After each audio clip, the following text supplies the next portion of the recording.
جنہوں نے کسی کو بتایا نہیں ہے، وصیت لکھی نہیں ہے، کوئی خبر نہیں ہے، 10,000 اس سے لے کے کھا گیا ہے، 5 اس سے لے کے کھا گیا ہے، 1000 اس کا کھا گیا ہے، 500 اس کا کھا گیا ہے، 1 مرلہ زمین اس کی قبضے میں لے رکھی ہے، 2 مرلے اس کی لے لی ہے، 1 ایکڑ اس کا قبضے میں ہے، 1 کنال اس کی قبضے میں ہے، جہاں سے جیسے اس کے ہاتھ وہ چیز لگی ہے اور اسے خود کو یاد نہیں ہے کہ میں اب کس کا کھا گیا، وہ کیا لکھے گا؟ وہ کچھ لکھ سکتا ہے؟ مر گیا مردود نہ فاتح نہ درود، کوئی فائدہ نہیں ہے، جتنے مرضی فاتحہ پڑھتے رہو، کوئی اس نے پیسے دیے۔ اب ہر بندہ اپنے گربار میں جان کے دیکھے میں عقل مند ہوں یا نہیں، میں اپنے وعدوں کی کتنی پاسداری کرتا ہوں، میں اپنے کیے ہوئے وعدے کتنے نبھاتا ہوں۔ کہ جب 2 بھائی جو 2 انسان آپس میں کوئی عہد معاہدہ کر لیں، 2 مسلمان بھائی جب آپس میں کوئی عہد معاہدہ کر لے تو عقل مند انسان کی نشانی یہ ہے کہ پھر وہ اس عہد کو توڑتا نہیں ہے بلکہ اس عہد کو پورا کرتا ہے۔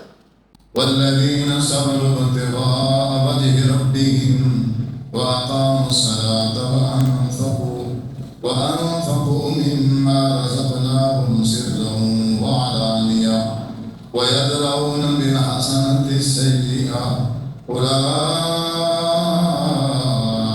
أولئك لهم عقبى الدار جنات عدن يدخلونها ومن صلح من آبائهم وأزواجهم وذرياتهم والملائكة يدخلون عليهم من كل باب سلام عليكم بما صبرتم فنعم عقبى الدار والذين ينقضون عهد الله من بعد ميثاقه ويقطعون ما أمر الله به أن يوصل ويفسدون في الأرض أولئك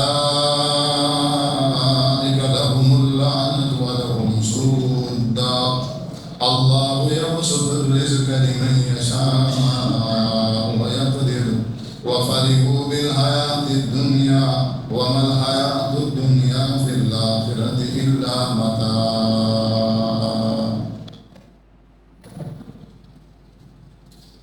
ہر قسم کی حمد و ثنا اللہ وحدہ لا شریک کی ذات کے لیے، درود و سلام آقا دو جہان جناب محمد صلی اللہ علیہ وآلہ وسلم کی ذات اقدس مبارکہ پر خاص اور مختص ہوں۔ سورۃ الرعد ہے، پارہ نمبر 13 ہے، آیت نمبر 19 سے لے کر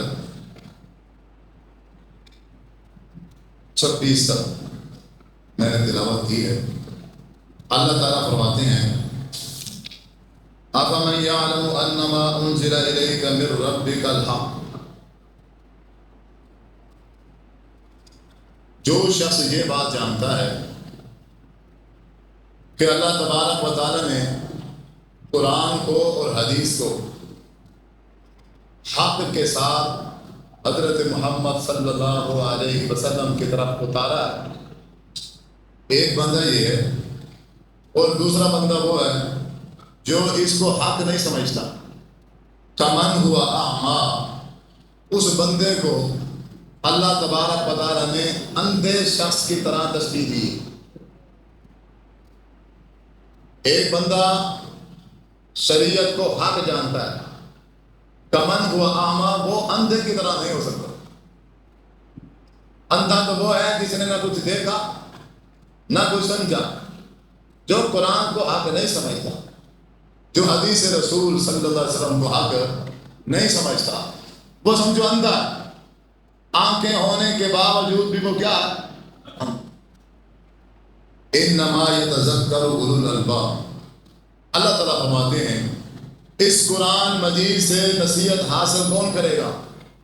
حدیث رسول سے نصیحت حاصل کون کرے گا؟ اللہ تعالیٰ فرماتا ہے یتذکر اولو الالباب، عقل والے نصیحت حاصل کریں گے۔ بے وقوفوں کا کام نہیں ہے کہ وہ قرآن کو سمجھ سکیں یا حدیث رسول کو سمجھ سکیں۔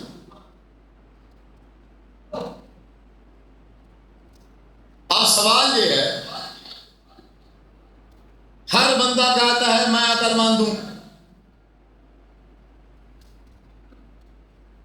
اس مسجد میں بیٹھا ہوا کوئی شخص ایسا ہے جو اپنے بارے میں یہ کہ نہیں بھائی میں عقل مند نہیں ہوں، میں تو بے وقوف ہے؟ کوئی؟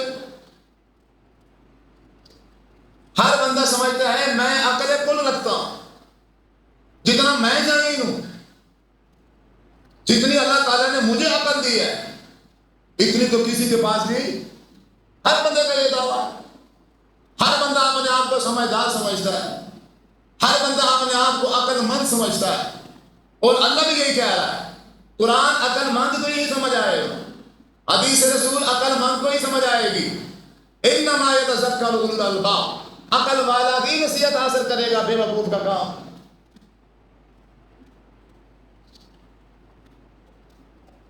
کچھ کو آپ عقل مند سمجھتے ہیں، کچھ کو میں عقل مند سمجھتا ہوں. آپ کے نزدیک عقل مند وہ اور ہے، میرے نزدیک عقل مند اور ہے. آواز سیٹ کر دو پہلے، آواز کو سیٹ کرو. اب ہم قرآن سے پوچھیں گے، اللہ تبارک و تعالیٰ کی کتاب ہی بتائے گی کہ ہم میں سے عقل مند کون ہے. آپ جس کو عقل مند کہو گے وہ اور ہوگا، میں جس کو عقل مند کہوں گا وہ اور ہوگا. کیونکہ آپ کی سوچ میں اور میری سوچ میں زمین آسمان کا فرق ہے. آپ کا مزاج اور ہے، میرا مزاج اور ہے. جو چیز آپ کو اچھی لگتی ہے وہ مجھے اچھی، جس کو آپ اچھا سمجھتے ہو میں اسے اچھا. ہم جتنے لوگ ہیں، جتنے انسان ہیں، ہم سب تمام انسانوں کا مزاج، سوچ اور فکر کیا ہے؟ الگ الگ ہے. اگر ہم فیصلہ کرنے لگ جائیں تو ہمارے نزدیک کبھی بھی اس بات پہ اتفاق نہیں ہو سکتا. تو اس لیے قرآن سے ہی پوچھیں گے، قرآن ہی بتائے گا. اللہ تبارک و تعالیٰ خود بتائیں گے کہ میں نے انسانوں کو بنایا ہے، میں نے انسانوں کو پیدا کیا ہے، اور میں ہی جانتا ہوں میرے بنائے ہوئے انسانوں میں سے کون عقل مند ہے اور کون بے وقوف.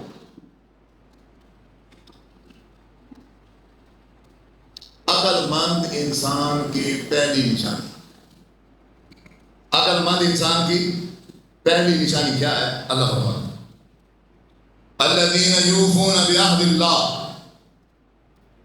ولا ينقضون المیثاق.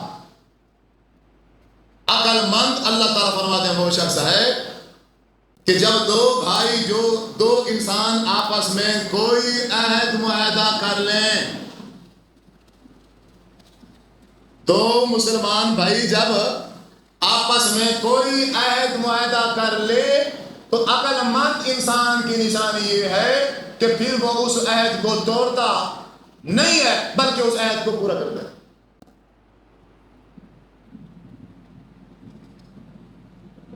اب ہر بندہ اپنے گریبان میں جان کے دیکھے میں عقل مند ہوں یا نہیں، میں اپنے وعدوں کی کتنی پاسداری کرتا ہوں، میں اپنے کیے ہوئے وعدے کتنے نبھاتا ہوں، میں اپنے وعدوں پر کتنا پختہ ہوں، کتنا پکا رہتا ہوں میں. اور یہاں تو مسلمانوں کا یہ حال ہے، مسجد کے اندر داخل ہو کر قرآن مجید کو سر پہ اٹھا کر جھوٹی قسمیں کھا رہے ہوتے ہیں. مسجد میں داخل ہو کر قرآن مجید کو ہاتھ میں لے کے پکا عہد کر رہا ہے. ٹینشن نہیں لینی آپ نے، آپ بے فکر ہو جاؤ. کمال ہوتی ہے یار، اعتماد کرو میرے اوپر. اگر میرے اوپر یقین نہیں ہے یہ دیکھ لو، میں نے قرآن مجید ضامن دے دیا ہے آپ کو. اللہ کی کتاب آپ کے اور میرے درمیان کیا ہے؟ ضامن ہے. میں پکا عہد کر رہا ہوں، جیسے کہہ رہا ہوں ویسے ہی کروں گا، آپ ٹینشن نہ لو. اور سامنے والا بھولا بندہ وہ کہتا ہے چلے یار یہ بندہ جیسا بھی ہے نا، لیکن اس نے قرآن اٹھا کے کہہ دیا ہے اب یہ اپنا وعدے کی پاسداری کرے گا، وعدے کی خلاف ورزی نہیں کرے گا. وہ اعتماد کر لیتا ہے. اب یہ قرآن اٹھا کے ہی، اٹھاتے وقت بھی قرآن اس کے دل میں بے ایمانی ہوتی ہے، فراڈی ہوتی ہے، دھوکے کرنے کا ارادہ ہوتا ہے کہ قرآن اٹھا کے ابھی اس سے چیز لے لیتا ہوں، بعد میں پھر دیکھی جائے.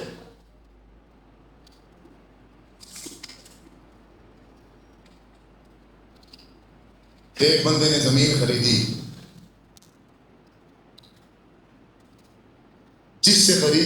اس کو بیان نہ دے سکا، فوت ہو گئے۔ اس کی جو بیوی تھی وہ اس کے پاس گیا، وہ قرآن مجید پڑھ رہی تھی، ہمارے فیضآباد کی بات، وہ قرآن مجید کی صبح صبح تلاوت کر رہی ہے، بندہ پہنچ گیا، اس نے جا کے کہا کہ مجھے بیان دے دو، میں نے پیسے دے دیے۔ اس نے کہا بیٹا یہ زمین فلج ہے، یہ جیسے ٹھیک ہوگی فلج ختم ہوگا، میں یہ قرآن پڑھ رہی ہوں، قرآن پہ میرا ہاتھ ہے، میں تمہیں بیان لے کے دوں گی۔ اس نے وہ اماں جان کے اس قرآن پر ہاتھ رکھے پہ کیا کر لیا؟ اعتبار۔ وہ ماں بھی وہ عورت بھی فوت ہو گئی، لیکن اس بندے کو ابھی تک بیان نہیں۔ لوگوں سے پیسے لے لیتے ہیں اور جب دینے کی باری آتی ہے ادھار پہ چیزیں خرید لیتے ہیں، زمینیں لے لیتے ہیں، سودے ہو جاتے ہیں، عہد معاہدہ ہو جاتا ہے، 4 بندوں میں 8 بندوں میں لین دین ہو رہا ہے، پکے وعدے ہو رہے ہیں، بس پیسے تو میرے 1 مہینہ پہلے آ جائیں گے، لیکن میں 1 مہینہ آگے کا آپ کو وعدہ دے رہا ہوں، اس لیے اگر آنے میں کوئی اونچ نیچ ہو بھی جائے آپ کو وعدے پہ پیسے مل جائے، اس لیے میں تھوڑا سا آگے ٹائم بتا رہا ہوں۔ جھوٹ بول رہا ہوتا ہے، فراڈی کر رہا ہوتا ہے، دھوکہ کر رہا ہوتا ہے، جس وقت یہ چیز لے رہا ہے اس کی پوزیشن نہیں ہے اس چیز کو لینے کی، اب یہ صرف اندازہ، آس ہے، امید ہے، آ جائے گی تو دے دوں گا، اگر لیٹ کی ہو جائے گی تو پھر کیا ہے، چیز تو میرے نام ہو گئی ہے نا، آپ دے دوں گا تو دے دوں گا، نہیں دوں گا تو یہ کیا کر لیں۔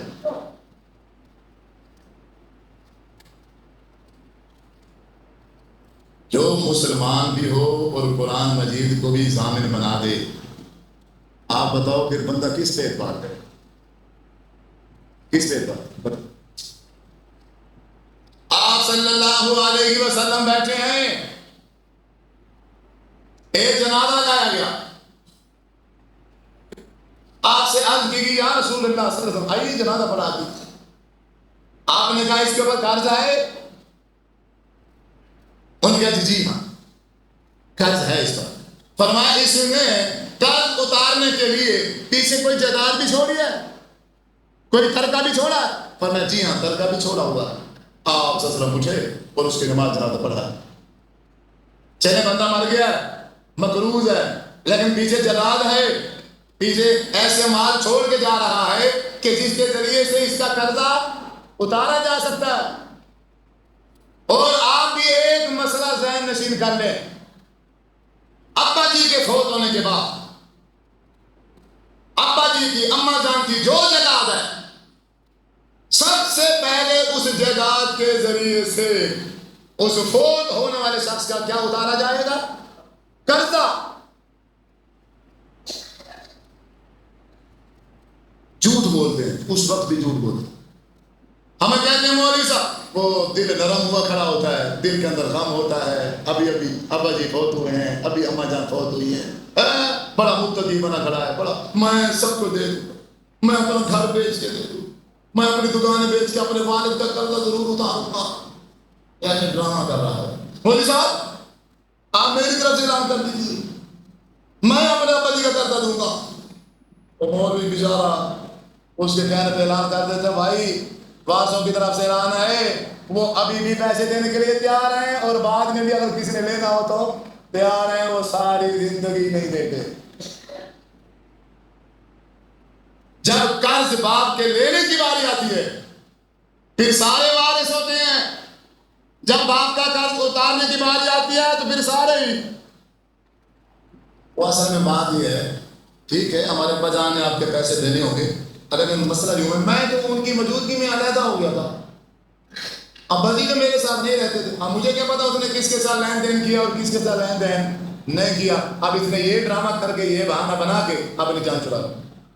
چلے یہ تو ہو گیا تھا، اب اس دوسرے ہاں میرے ساتھ رہتا ضرور تھا، اب مجھے کیا پتا، دوائی میں نے کی ہے، علاج میں نے کیا ہے، کھلاتا رہا ہوں پلاتا رہا ہوں، اب مجھے کیا پتا اتنے لاکھوں اٹھا رکھے کہ کرتا میرے پاس کچھ بھی نہیں ہے۔ اور اللہ کے بندو تم نے دینا ہی نہیں ہے، تمہیں کس نے کہا کہ تم دو؟ ابا جی جو فوت ہوا ہے اس کی جائیداد ہے نا، اس کی زمین ہے، اس کے پلاٹ ہیں، سب کچھ اس کا اپنا ہے، کسی بچے کو دینے کی ضرورت نہیں ہے۔ ابا جی کی جتنی جائیداد ہے سب میں سے تقسیم کرنے سے پہلے ابا جی کا اماں جان کا کیا اتارا جائے گا؟ قرضہ. باقی جو بچے گی پھر ابا جی کی وصیت دیکھی جائے گی. ہاں اگر اس نے کسی کے بارے میں وصیت کی ہے تو دوسرے نمبر پر اس کی وصیت پوری کی جائے گی. پھر جو بچے گا وہ وارث آپس میں تقسیم کریں. یہاں یہ جو بزرگ ہیں یہ بہت بڑی غلطی کرتے ہیں. میں اکثر کہا کرتا ہوں نماز جنازوں میں کہ ہر بزرگ کو چاہیے، موت کا تو کسی کا پتہ نہیں، لیکن کم از کم ہر بزرگ کو چاہیے وہ آج ہی سے یہ تہیہ کرے اپنے بچے کو، اپنے کسی دوست کو، اپنے کسی چاہنے والے کو، کسی معزز انسان کو ساتھ بٹھائے اور اپنی وصیت لکھوائے. اپنی کیا لکھوائے؟ وصیت لکھوائے. بیٹھو بھائی دیکھو، عدنان ساجد کے ساتھ میرا کاروبار ہوا تھا، یہ اس کے ساتھ میرا لین دین ہوا تھا، اتنے پیسے میں نے لیے تھے، اتنے ادا کر دیے ہیں اور اتنے باقی میں نے اس کو دینے. فلاں کے ساتھ میرا اس طرح کا معاملہ ہوا تھا اور اتنے میں نے اس سے پیسے لینے، یہ وارث میرے لینے اور فلاں کو اتنے دینے. یہ تحریر ہر بزرگ کے پاس لکھی ہونی چاہیے. اور سارے بچے پیدا ہونے والے نالائق ہی نہیں ہوتے، ان کے اندر اللہ تبارک و تعالیٰ ایک بچہ یا بچی ایسا ضرور پیدا کر دیتا ہے جو اپنے والد کا قرضہ اتارتا ہے. لیکن لکھا ہوا تو ہو، پتہ تو ہو.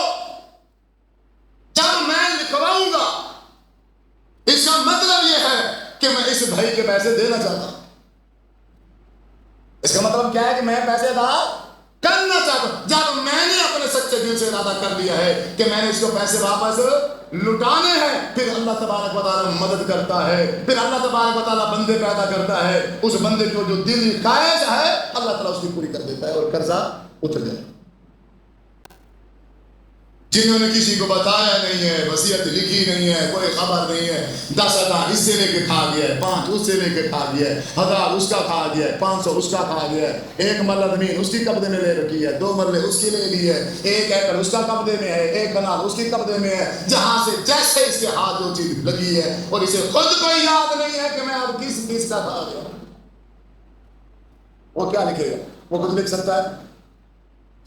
مر گیا مردود نہ فاتحہ نہ درود، کوئی فائدہ نہیں ہے جتنی مرضی فاتحہ پڑھتے ہو، کوئی اس نے پیسے دینے. آپ صلی اللہ علیہ وسلم کے بعد جنازہ لایا گیا، آپ نے دوسرے جنازے والے سے پوچھا ہاں بھائی اس کے اوپر قرض ہے؟ صحابہ نے کہا یا رسول اللہ صلی اللہ علیہ وسلم اس کے اوپر قرض ہے. فرمایا اس نے پیچھے ترکہ چھوڑا ہے مال جس کے ذریعے سے قرض اتارا جائے. صحابہ نے عرض کی یا رسول اللہ صلی اللہ علیہ وسلم اس نے آپ نے پیچھے کوئی ترکہ نہیں چھوڑا جس کے ذریعے قرض اتارا جائے. آپ نے شاہ فرمایا پھر تم ہی اس کا جنازہ پڑھو، میں محمد صلی اللہ علیہ وسلم ایسے شخص کا جنازہ پڑھانا گوارا نہیں. یہ جنازے کے قابل نہیں. ابو قتادہ رضی اللہ تعالیٰ عنہ رونے لگے،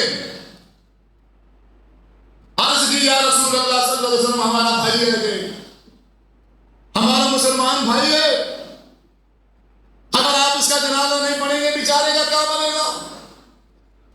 3 دینار ہی قرض ہے نا اس کا.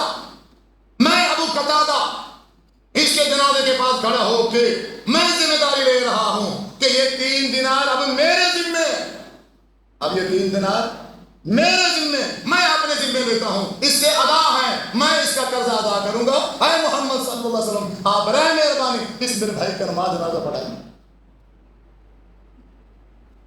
آپ صلی اللہ علیہ وسلم نے اس کے نماز جنازہ پڑھایا اور جب جنازہ پڑھا لیا دوسرا دن ہوا، آپ صلی اللہ علیہ وسلم وہیں سے گزرے، ابو قتادہ مل گئے. آپ نے پوچھا ابو قتادہ وہ قرضے کا کیا بنا؟ دے دیا یا ابھی نہیں دیا؟ اور میں ابھی نہیں دی، میں اس کو اتارنے کی کوشش بھی ہوں. دوسرا دن ہوا، ہاں بھائی وہ قرضہ اتارا یا نہیں اتارا؟ کہا یا رسول اللہ صلی اللہ علیہ وسلم میں نے وہ اتار دیا ہے، میں نے وہ اتار دیا۔ یہ صبح داڑیوں والے بزرگ، یہ 5 وقت کے نمازی، یہ تہجدیں پڑھنے والے، یہ قرآن مجید کے ساتھ دوستیاں لگانے والے، انہوں نے لاکھوں اور ہزاروں اور سینکڑوں بندوں کے پیسے دے دیے، انہوں نے لوگوں کی زمینوں پہ قبضہ کر رکھا، انہوں نے لوگوں کے مال ہڑپ کر رکھے، اور انہیں علم ہے کہ یہ چیزیں ہماری نہیں ہیں، یہ ہم ان کے مقروض ہیں، اور انہیں واپس بھی نہیں کرتے اور نماز بھی نہیں چھوڑتے۔ اللہ تعالیٰ فرماتا ہے یہ انسان عقل مند ہے، یہ انسان عقل مند، یہ انسان کون ہے؟ یہی انسان ہے جو بے وقوف سمجھتا ہے میں ذہین ہوں، میں ہوشیار ہوں بڑا، میں نے ایسے 2 منٹ میں اس کی جیب سے پیسے نکلوا لیے، ایسا دھوکہ میں نے اس کو دیا ہے، ایسا بے وقوف میں نے اس کو بنایا، پیسے بھی میں نے مار لیے، اب اس کو میں واپس کرنے والا بھی نہیں ہوں،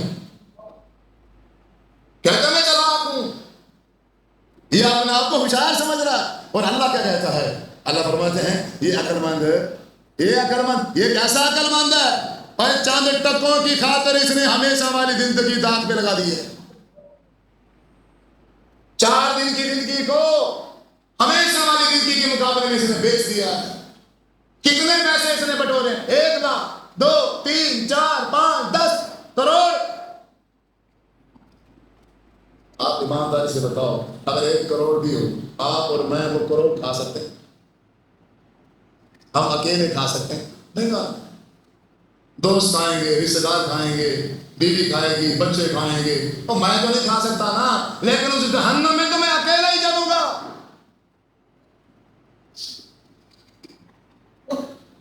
اور جن کو میں کھلاؤں گا یہ کل قیامت کے دن میرے مخالف ہو جائیں گے، میرے حق میں بیان نہیں۔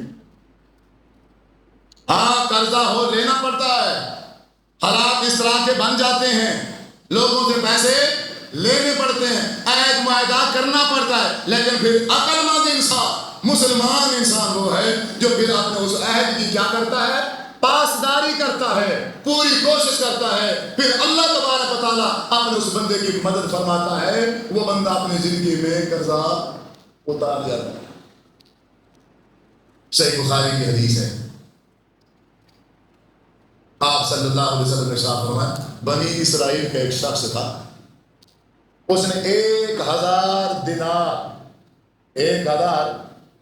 اس نے کسی سے قرضہ لیا، اور وعدہ جو تھا وعدہ مقرر ہو گیا کہ فلاں ڈیٹ کو میں نے آپ کو 1000 دینار 1000 درہم کیا کر دینا ہے؟ واپس کرنا۔ ٹائم آ گیا، 1000 لے آیا، جب آ کے دریا پہ پہنچا نا، وہ دریا کی دوسری سائڈ میں رہتا تھا اور یہ دریا کی اس سائڈ میں رہتا، پیسے لے کے آیا، لیکن تھوڑا لیٹ اس طرح ہو گیا کہ اس کے دریا کے پاس پہنچنے سے پہلے کشتی کیا ہو گئی؟ واپس چلی، کشتی کیا ہو گئی؟ چلی گئی، اس کو کشتی نہ ملی، وہ سارا دن جو ایک ہی کشتی جاتی تھی پھر دوسرے دن جاتی، اب یہ وہاں بیٹھا ہے، بھائی کے ساتھ میرا معاہدہ تھا، بھائی کے ساتھ میرا عہد تھا، پیسے واپس دے دیں، پیسے بھی آئے، لیکن اب میں پہنچ، اے اللہ میرا وعدہ تھا بھائی کے ساتھ، اپنے وعدے کے مطابق پیسے لے کے آئے بیٹھا ہوں، تو مہربانی کر، کوئی ذریعہ بنا، کوئی وسیلہ بنا کہ وعدے کے اندر میرے یہ پیسے بھائی تک پہنچ جائے۔ میرے نبی نے فرمایا وہ لینے والا بھی دریا کی دوسری سائڈ پہ آیا بیٹھا ہے، وعدہ جو تھا، اس نے دیکھا کشتی آ رہی ہے، اس میں ہوگا، جب کشتی پہنچی دیکھا تو اس میں تو نہیں ہے، اب بیٹھا وہ بیچارہ شام تک تو بیٹھا، لیکن اس بھائی نے کیا کیا؟ دینے والے نے جب اسے کوئی صورت نظر نہ آئی، پھر اس نے کیا کیا؟ ایک لکڑی اسے نظر آئی، اس نے لکڑی کو اندر سے خالی کیا، اندر سے خالی کر کے وہ 1000 دینار اس کے اندر رکھ کے لکڑی کو اوپر سے بند کر کے اللہ کا نام لے کے اس پانی کے اندر اس لکڑی کو چھوڑ دی۔ اب اللہ کے حوالے ہے. اب کس کے حوالے ہے؟ اللہ کے حوالے ہے. اب وہ لکڑی جا رہی ہے مغرب ہونے سے پہلے وہ لکڑی اس دریا کے دوسرے کنارے پہ پہنچ جاتی ہے. اب بندہ مایوس ہو جاتا ہے، یار شام ہو گئی ہے، اب وہ پیسے دینے نہیں آیا. اب اس نے وعدے کی کیا کر دی ہے؟ خلاف ورزی کر دی ہے. اب ایسے گھر جانے کا ارادہ بناتا ہے، سامنے دیکھتا ہے ایک لکڑی آ رہی ہے. وہ کہتا ہے چلیں، پیسے تو ملے نہیں ہیں، یہ لکڑی اٹھا کے گھر لے جاتا ہوں، چلیں کسی جو ہے نا جلانے کے کام آ جائے گی. اب وہ لکڑی گھر لے گیا. اب اللہ بہتر جانے اس نے اسی دن اس کو توڑا، اس نے اگلے دن اس کو توڑا.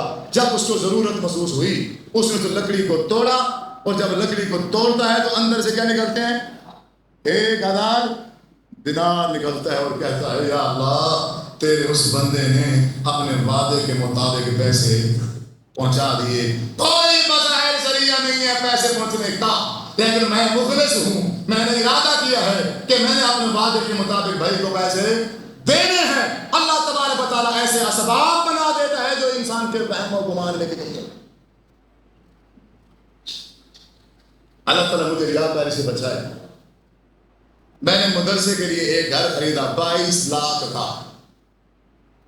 اور جب میں سودا کرنے جا رہا ہوں میری جیب میں صرف 7,000 تھے. کتنے تھے؟ 7.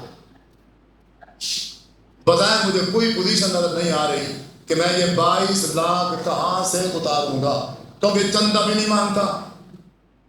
میں چلو اسی دن پھر چندہ شروع کر دوں پھر جو کام ہو جائے، یہ بھی میں نہیں مانگتا. پریشانی تھی، لیکن مدرسے کا کام تھا، توکل علی اللہ کر کے پیسے دینے کا ارادہ تھا. سمجھ آ رہی؟ بس وعدہ کرنے کے بعد میں اٹھا. یہ میرا دوست تھا، مثال دے رہا، میں اس کے بعد پہنچ پتا پیسے والا، اس کے بعد بیٹھ بھائی وہ مجھے 22 لاکھ ادھار دے دو، میں آپ کو دے دوں گا. اس نے کہا جی میرے پاس 22 لاکھ موجود ہے، قاری صاحب میں آپ کو دے دیتا ہوں، لیکن مجھے کیا فائدہ ہوگا پھر آپ مجھے کیسے دیں گے؟ میں نے کہا مہینے بعد 2 مہینے بعد میں آپ کو دے دوں گا انشاءاللہ. اس نے کہا پھر آپ ایسا کرنا، اگر 1 مہینے کے بعد دینا تو پھر آپ مجھے یہ 22 ہے نا، پھر آپ مجھے 26 لاکھ واپس کرنا. میں نے کہا ٹھیک ہے. میں سود لے کے مدرسہ بنا جاؤں، لوگوں کے بچے جہاں پڑھ کے عالم بن جائیں، جنت میں جانے کا ان کا ذریعہ بن جائے، اور میں خود جہنم میں جاؤں، پھر تو میں سب سے بڑا بے وقوف تو میں ہوں. یہ کیسے باتیں کریں آپ؟ وہ فلاں عالم وہ تو ایسے پیسے دیتا ہے.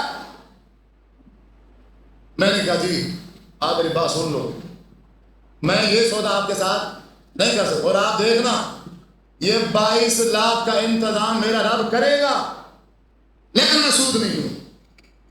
ان کو بھی دوں گا پر سود بھی. اللہ تعالیٰ نے 1 ہفتے کے اندر ہی 22 لاکھ کا انتظام کر دی. 1 مہینے کا ٹائم تھا، میں نے 1 ہفتے کے بعد ان کو 22 لاکھ ادا کر. ایسی جگہ سے 22 لاکھ پھرا کہ جنہوں نے میرے ساتھ وہ ٹینک کی قید نہیں لگئی، قاری صاحب آسانی سے جب ہو جائے تو آپ ہمیں دے دینا. تو جب انسان کسی سے قرض لے، ادھار لے، پکا ارادہ کرے، اپنے بھائی کے ساتھ جو عہد معاہدہ کر رہا وہ ایسا پکا ہو کہ واپسی دینے کا ارادہ ہو، پھر انسان کوشش بھی کرے، اللہ تبارک و تعالیٰ سے دعا بھی مانگے. اللہ تعالیٰ خود اسباب بنا دیتا ہے، وقت سے پہلے پیسے آ جاتے ہیں، بندہ اپنا عہد پورا کرے. عقل مند کی پہلی نشانی کیا ہے؟ جب وہ کسی سے عہد معاہدہ کرتا ہے تو اس کو کیا کرتا ہے؟ پورا کرتا ہے. اسے کیا کرتا ہے؟ نمبر 2 والذین یصلون ما امر اللہ به ان یوصل. عقل مند کی دوسری نشانی سنو. عقل مند وہ بندہ ہے اللہ تعالیٰ نے جن رشتوں کو جوڑنے کا حکم دیا ہے وہ انہیں جوڑتا، وہ ان رشتوں کو کیا کرتا ہے؟ جوڑتا. یہ بے وقوفوں کا کام ہوتا ہے کہ وہ اپنی خونی رشتہ داروں کے ساتھ لڑائیاں جھگڑے کر کے دشمنی مول لے لیتے ہیں. وہ بھی کس کی خاطر؟ وہ ایک لٹو یار بنایا بھی، 10 دن سارے ہوئے ہیں، وہ بے وقوف ایک انسان کے ساتھ یاری لگی ہے، وہ بڑا پیسے دار ہے، مالدار ہے، اور اس نے اس کو چکمے دیے ہوئے ہیں. اب یہ اس کی خاطر اپنے سگے چاچے سے لڑ گیا ہے، سگے بھائی سے لڑ گیا ہے، باپ سے لڑ گیا ہے، ماں سے لڑائی کر بیٹھا، اپنے رشتے ناطے توڑتا جا رہا ہے. ایک اپنے دوست کی خاطر کی خاطر کہ فلاں رشتہ کرنا ہے اور یہ بندہ رکاوٹ ہے، میرا سگا ماموں ہے، چاچو ہے، بھائی ہے، کوئی بھی ہے، ختم. یہ عقل مند ہے. ایک مرنے کی زمین پہ تنازع ہو گیا ہے بھائیوں کا. وہ کہتا ہے میں بھی نہیں چھوڑوں گا، وہ کہتا ہے میں بھی نہیں چھوڑوں گا. اب کوئی ایک چھوڑے گا تو مسئلہ حل ہوگا نا. عقل مند انسان، مسلمان انسان اور سب سے بہترین اچھا انسان وہ ہے جو ایک مرلے کی قربانی دے کے اپنے بھائیوں کا جو رشتہ ہے وہ بچائے. کوئی ایسا کرے گا؟ وہ مرلہ تو میں نے کہہ دیا بھائی ایک فٹ چھوڑنے کے لیے کوئی تیار، ایک فٹ چھوڑنے کے لیے کوئی تیار. اور یہاں تو اگر شولے لگی ہوئی ہو نا تھوڑی سی ٹوٹ جائے تو ماشاءاللہ ہمارے مسلمان ایسے ہیں آپ ایک مہینے کے بعد دیکھو گے وہاں آپ کو ایک اینٹ بھی نظر نہیں آئے. کسی کا تندور بن رہا ہے وہ اینٹیں سولنگ والی آ رہی، کسی جانوروں کی بندر بن رہی ہے اینٹیں سولنگ والی آ رہی. کون پوچھے گا؟ جس کو جتنی ضرورت ہے وہ اس کو اٹھا کے استعمال کر رہا، وہ پھر سمجھتا ہے مجھ سے بڑا متقی تو کوئی نہیں، مجھ سے بڑا پرہیزگار کوئی نہیں. یہ دھوکہ ہے اپنے ساتھ، یہ بے وقوف انسان کی علامت ہے. عقل مند کی علامت ہے. عقل مند انسان ہر ممکن کوشش کر کے اپنے جو خونی رشتے ہیں انہیں ٹوٹنے نہیں. آپ صلی اللہ علیہ وسلم نے فرمایا یہ جو رشتہ داری ہے رحم ہے، یہ اللہ تبارک و تعالیٰ کے نام سے نکلا ہے. اللہ کا نام الرحیم ہے. اللہ کا نام کیا ہے؟ الرحیم. اور یہ رحم، یہ رشتہ داریاں جب اللہ نے جوڑی بنائی تب اس نے کہہ دیا تھا اللہ تو مجھے بنا تو رہا ہے لیکن یہ تعلق کتنا نازک ہے یہ نبھا نہیں سکیں گے، یہ توڑ دیں گے. تو اللہ تعالیٰ نے اس وقت کہا تھا اے رحم تو سن لے جو تجھے توڑے گا میں اس کو توڑوں. اے میرے محبوب آپ اپنی امت کو سمجھا دیں اور بتا دیں جو بھی رشتہ داری توڑے گا وہ چاہے جتنا نیک ہے اچھا ہے وہ مرنے کے بعد جنت میں نہیں جائے گا. مرنے کے بعد جنت میں اور دیکھو بس دی کوئی ہے جو جنت ہے کوئی؟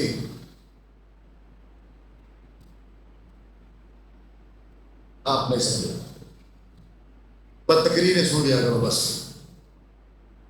یہ سننے کے لیے ٹھیک ہے.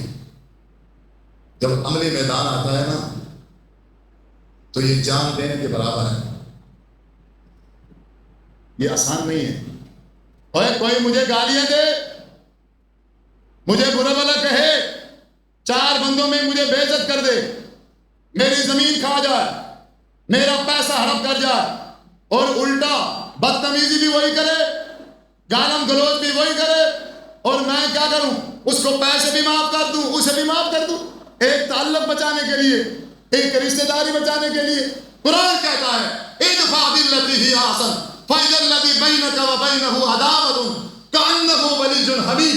تیرا دشمن ہے، تیرے ساتھ زیادتی کر رہا ہے، سارا قصور اس کا ہے لیکن تو جانتا ہے تیرا کوئی قصور نہیں ہے. اب اس نے اگر تیرے ساتھ برائی کی ہے تو برائی کا بدلہ برائی سے نہ دے. ادفع بالتی ہی احسن. تو کوئی ایسا طریقہ اپنا، وہ گالی دے تو اس کو دعا دے، وہ تیرا نقصان کرے تو اس کا فائدہ کر. وہ میرا کتنے دن نقصان کرے گا بابا جی؟ میرا کتنے دن نقصان کرے گا؟ وہ کتنے دن کرے گا؟ 1 دن، 2 دن، 3 دن. کتنے دن مجھے گالیاں دے گا؟ وہ میری ماں بہن یہ کر رہا ہو اور میں آگے سے سن کے کہہ رہا ہوں. اللہ تعالیٰ تجھے ہدایت، اللہ تعالیٰ میرے بھائی پہ رحم فرما، اللہ تعالیٰ میرے بھائی کی مشکلات دور کرے. ہو سکتا ہے ممکن. ہم مسلمانوں بولو میلسی والو ہے ممکن. تو پھر اسلام کہاں ہے؟ پھر اسلام کہاں ہے؟ اللہ فرماتے ہیں جب تم یہ طریقہ اپناؤ گے نا، وہ گالی دے گا تم دعا دو، وہ نقصان کرے گا تم اس کا فائدہ سوچو گے. پھر کیا ہوگا؟ فَإِذَا الَّذِي بَيْنَكَ وَبَيْنَهُ عَدَاوَةٌ. تمہارے اور بھائی کے درمیان 2 دشمنی ہے. كَأَنَّهُ وَلِيٌّ حَمِيمٌ. وہ تمہارا جگری دوست بن جائے گا. تمہارا کیا بن جائے گا؟ جگری دوست. تو بہرحال ٹائم مختصر ہے، میں وہ عقل مند کی نشانیاں پوری کروں، اور میں دوسری نشانی یہ ہے والذین یصلون ما امر اللہ بہ ان یوصل، جن رشتہ داریوں کو اللہ تعالیٰ نے جوڑنے کا حکم دیا ہے وہ انہیں کیا کرتا ہے؟ جوڑتا ہے. توڑنے والا بے وقوف ہے اور جوڑنے والا عقل مند. نمبر 3 وَيَخْشَوْنَ رَبَّهُمْ وَيَخَافُونَ سُوءَ الْحِسَابِ، اپنے رب سے ڈرتا ہے اور قیامت والے دن جو برا حساب ہے وہ اس بات سے بھی ڈرتا ہے مرنے کے بعد میرا برا حساب نہ ہو بلکہ میرا کون سا حساب ہو؟ اچھا. نشانی نمبر 4 بلکہ 5 والذین صبروا ابتغاء وجہ ربہم، دنیا میں اسلام پر چلنے کے لیے، اپنا عہد معاہدہ پورا کرنے کے لیے، رشتے داریوں کو جوڑنے کے لیے جو مصیبتیں آئیں گی، جو پریشانیاں آئیں گی، والذین صبروا ابتغاء وجہ ربہم، اپنے رب کی رضا تلاش کرنے کی خاطر وہ کیا کرتا ہے؟ صبر کر جاتا ہے. اور میں قربانی دیتا ہوں اپنی زمین کی، میں قربانی دیتا ہوں پیسوں کی، میں قربانی دیتا ہوں راستے کی، میں قربانی دیتا ہوں رشتے کی. اے بھائی مل جا، خونی رشتہ جڑ جا، میں تیار ہوں قربانی دینے کے لیے. اور اللہ تبارک و تعالیٰ تیار ہے اپنی شریعت میں تبدیلی کرنے کے لیے. اللہ تعالیٰ نے کہہ دیا ہے جھوٹ کبیرہ گناہ ہے، لیکن جب تم رشتے داروں کو آپس میں جوڑو، روٹھے ہوئے کو مناؤ، جو ایک دوسرے سے جدا ہے جب ان کو ملاؤ، جھوٹ کبیرہ گناہ ہے. اللہ فرماتا ہے اے مسلمانوں، جب رشتے داری کو جوڑنے کی باری آ جائے، بھائی کو جوڑنے کی باری آ جائے تو تمہارے لیے جھوٹ بولنا بھی جائے. جھوٹ بولنا بھی کیا ہے؟ بولنا جھوٹ. حضران ساجد کے پاس جاؤ، اس سے کہو بھائی آپ تو خام خواہ ناراض ہو، وہ تو آپ کی تعریفیں کر رہا ہے، وہ تو آپ کی تعریف کرتے کرتے تھکتا نہیں، حالانکہ وہ گالیاں دے رہا تھا، حالانکہ برا بھلا کہہ رہا تھا، لیکن میں نے اسے کہا وہ تیری تعریفیں کر رہا. وہ کہتا ہے سارا قصور میرا، اور میرا بھائی ٹھیک ہے. اب یہ بات اس نے دوسرے کو بتائی، وہ بھائی وہ تو تیری تعریفیں کر رہا. اب یہ دونوں اپنی تعریفوں کی باتیں سن کے دل کے اندر نرم ہو گئے، آگ ٹھنڈی ہو گئی، محبت کے جذبات جاگنے لگے. دونوں نے اپنے دل میں تہیہ کر لیا جب بھی آمنا سامنا ہوگا وہ کہتا ہے پہلے میں ملوں گا، وہ کہتا ہے پہلے میں. یہاں مسلمان آگ لگاتے ہیں، یہاں مسلمان پٹرول ڈالتے ہیں، یہاں کوئی پانی ڈالنے والا نہیں ہے، یہاں ملانے والا نہیں ہے، یہاں سارے جدا کرنے والے ہیں. اللہ فرماتا ہے عقل مند ہے وہ انسان اللہ کی رضا کی خاطر آنے والی ہر مصیبت میں کیا کرتا ہے؟ اے صبر کر کے قربانی دے جاتا ہے. میرے نبی نے فرمایا تھا اے انصار کے لوگوں سن لو، میں اس دنیا سے چلا جاؤں گا، تمہارے ساتھ نا انصافی ہوگی، تمہاری حق تلفی کی جائے گی، حق کا مطالبہ مت کرنا، لڑائی جھگڑا نہ کرنا، صبر کر جانا. اور اس صبر کے بدلے میں تمہیں کیا ملے گا؟ تمہارے اس دنیا سے چلے جانے کے بعد کل قیامت کے دن جب تم آؤ گے حوض کوثر پر میں تمہارا انتظار کروں. حوض کوثر پینا ہے، پینے کسی لاؤں کھانا مل سی، کرنا پڑے گا، کچھ قربان کرنا پڑے گا. وہ اتنا سستا نہیں ہے حوض کوثر، ایک گھونٹ اس کا اتنا قیمتی ہے، 50,000 سال کے دن کی جو پیاس ہے بجھ جائے. پھر وہ ملے گا کس کے ہاتھ سے؟ حضرت محمد صلی اللہ علیہ وسلم. تو پھر آپ کیا سمجھتے ہو وہ ایسے مل جائے گا 10 روپے چندہ دینے سے؟ اب قربانی دینی پڑے گی. پھر یہ اپنا نفس، انا، حسد اور بغض چھری پھیرنی پڑے گی اس کے اوپر، شریعت کو لانا پڑے گا صبر اور تحمل کے ساتھ. ہاں میرے بھائیوں، ہاں میرے بزرگوں، نمازیں پڑھو، روزے رکھو، ساری عبادات کرو، لیکن یہ جو معاملات ہیں اگر ان میں کوئی اونچ نیچ ہو گئی، کوئی لین دین کا مسئلہ رہ گیا تو میرے نبی نے یہ قرض شہید کو بھی معاف نہیں کیا. شہید کا خون کا قطرہ زمین پہ بعد میں گرتا ہے، اس کے سارے گناہ پہلے معاف ہو جاتے ہیں سوائے قرض کے، سوائے قرض۔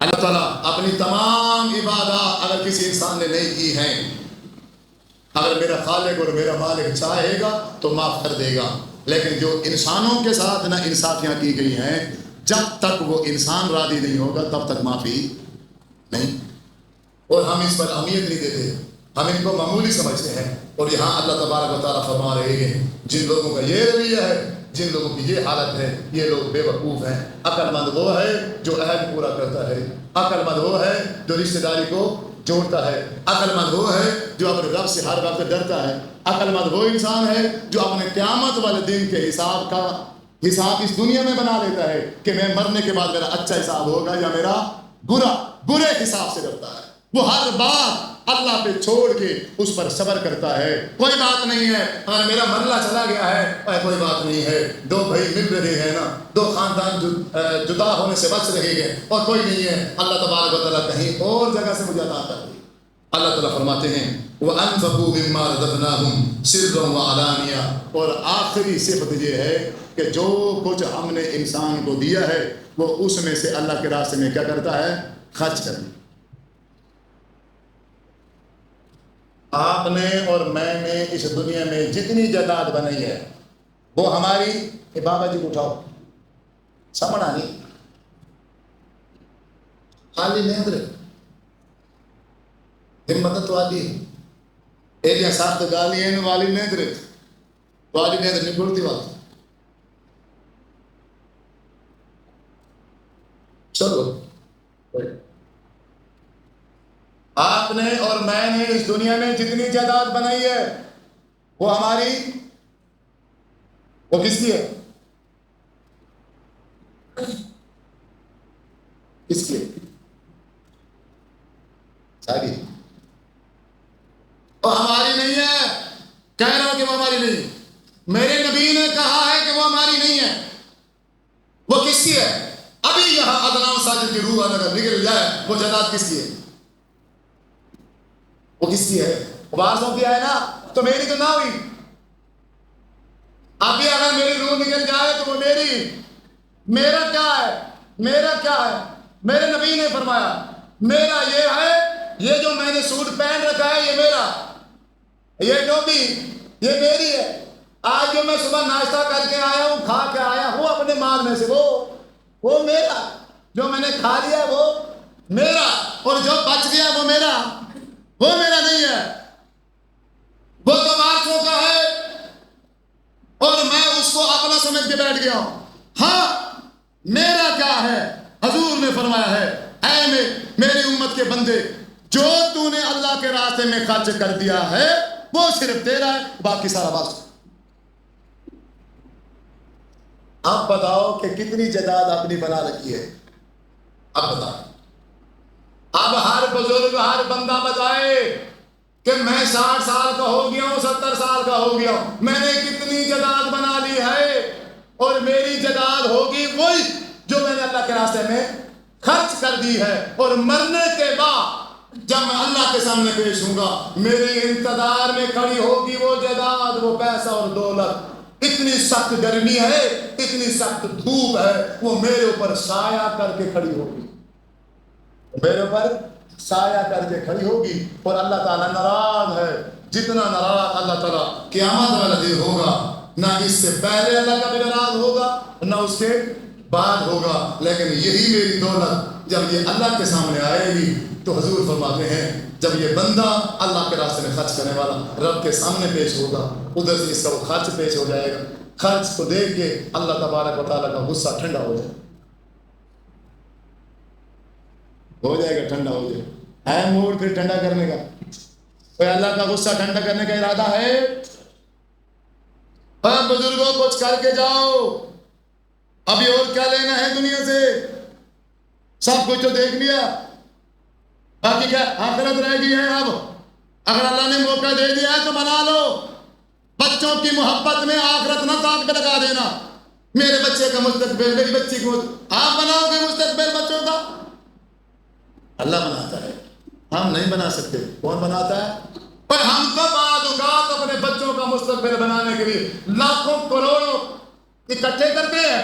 مرنے کے بعد وہی کروڑوں اور لاکھوں ان کی فساد، ان کی تباہی کا سبب بن جاتے ہیں. وہ اس کو تقسیم کرنے کے چکر میں، اپنے لیے زیادہ حصہ حاصل کرنے کے چکر میں ایک دوسرے کو گولی مار کے، اور باقی جو بچتے ہیں وہ جیل میں ڈالتے ہیں. یہ مستقبل ہے؟ یہ مستقبل نہیں. مستقبل کیا ہے؟ مستقبل یہ ہے کہ میں اپنی جائیداد بنا کے جاؤں دنیا میں رہ کے. کون سی؟ آخرت والی. یہ عقل مند انسان ہے. یہ کون انسان ہے؟ عقل مند. اور جس نے صرف بیٹوں کے پلاٹ بنائے ہیں، بیٹوں کی دکانیں بنائی ہیں. اب ہوا کیا ہے لاسٹ میں؟ ساری زندگی کما کما کما کما کما کما بوڑھا ہو گیا ہے. اب بچوں نے اس کو چکر دیا ہے، او بابا جی اور بعد میں تو پھر آپ کے انگوٹھے نہیں لگیں گے، پر تمہیں ابھی دے دو سب کو تقسیم کر کے. اور سب نے اپنے اپنے حصے کی جگہ زمین لے کے انگوٹھے لگا کے بابے کو کر دیا فری. اب بابا کبھی میرے ساتھ بیٹھتا ہے، رونے لگ جاتا ہے، کبھی اس کے گل لگتا ہے، کبھی اس کے گل لگتا ہے. میرے بیٹوں نے میرے ساتھ اچھا نہیں کیا، اب تو مجھے روٹی کوئی نہیں دیتا، میرے کپڑے کوئی نہیں دھوتا. ساری زندگی تو نے 60 سال داغ پہ لگا دیے.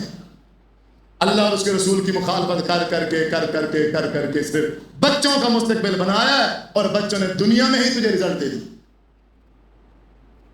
یہ سب بزرگ ایسے کریں اللہ ماشاء اللہ. بزرگ ایسے کر کے بیٹھے ہیں، اور باقی جو مجھے نوجوان نسل ہے وہ اپنے بزرگوں کو دیکھ کے وہ ویسے تیار ہو گئے. بس کرتے یہیں بس کرتے. ڈر جاؤ اللہ تعالیٰ سے. مرنے کے بعد بھی ایک زندگی ہے، صرف دنیا نہیں ہے. مرنے کے بعد بھی ایک زندگی ہے، صرف دنیا نہیں. عقل مند انسان وہ ہے جو اس دنیا میں رہ کے، اس دنیا میں رہ کے اپنے آخرت کو سنبھال لے. جو سنبھال گیا وہ عقل مند ہے، اور جو نہ سنبھال سکا وہ بے وقوف ہے. اللہ تعالیٰ سے دعا ہے اللہ رب العزت عمل کرنے کی توفیق عطا فرمائے. وآخر دعوانا الحمدللہ رب العالمین. آمین.